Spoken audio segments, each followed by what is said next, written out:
السلام عليكم، مرحبا بكم في فيديو جديد. حنا دائما كنتواجدوا في مدينه طنجه، مازال ما كملناش الزياره ديالنا.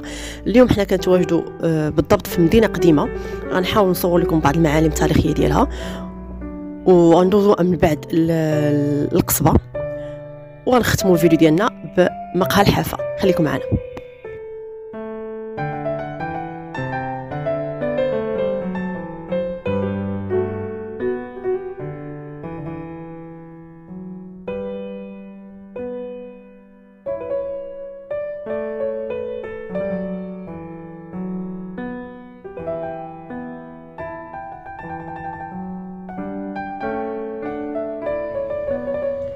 هاد البلاصه اللي كتشوفوا سميتها فندق الشجره. هنا كيتباعوا كاع لي زارتيكل ديال برا، الحوايج اللي كيجيو من برا كلهم كيتباعوا هنايا.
دابا غندخلوا للقصبه.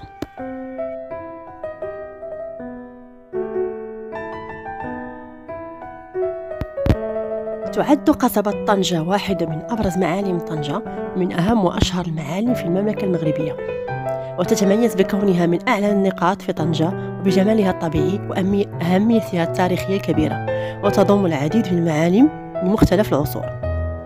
يعود تاريخ بناء قصبة طنجة إلى عصور قديمة، حيث كانت مقر لسلاطين الممالك المغربيين ولحكام الدول التي استعمرتها، كما كانت مقرا لاجتماعات قادة الدولة وصناع القرارات. وفي عام 1889 أثناء فترة حكم الدولة العلوية تم بناء قصر القصبة على أنقاض القصر العالي الإنجليزي، ومع مرور الوقت والتغيرات الكبيرة في المغرب تم هجر القصر وتحول اليوم إلى مزار سياحي كبير. وتضم منطقة القصبة طنجة متحف كبير ذو تصاميم رائعة يعرض تاريخ الحضارات والممالك التي توالت على حكم المغرب، ومكون من 3 أقسام ستجد فيها العديد من التماثيل والمصنوعات الخزفية والخشبية والتحف والحلي الفضية والذهبية والمجوهرات والأحجار الكريمة، حيث تعود هذه المعروضات إلى مختلف العصور، منها الفينيقية والرومانية والإسلامية والمغربية الأندلسية وغيرها.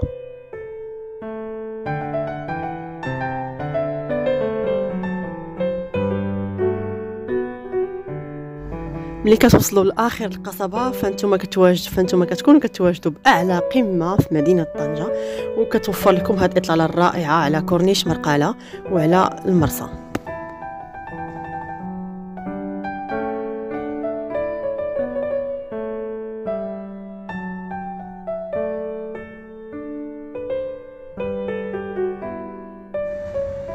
ملي كملنا الجوله ديالنا في داخل القصبه، وكنعتذر انني ما قدرتش نصور لكم المتحف من داخل، ما كانش عندي صراحه الوقت، صورت غير قصبه من الزنيقات ديالها والدخله وداكشي. دابا غنتوجهوا ان شاء الله مباشره لمقهى الحافه.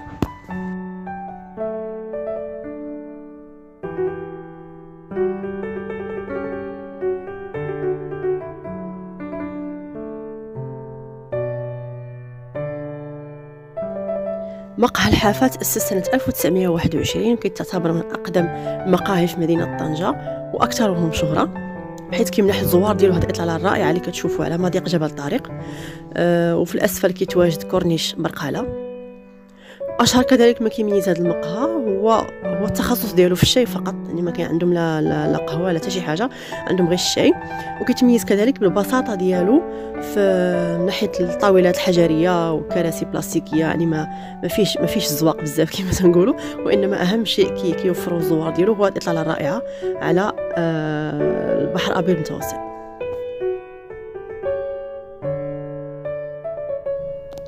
كنشكركم على طيب المتابعة، ونتلاقاو في فيديو لاحق إن شاء الله. السلام عليكم.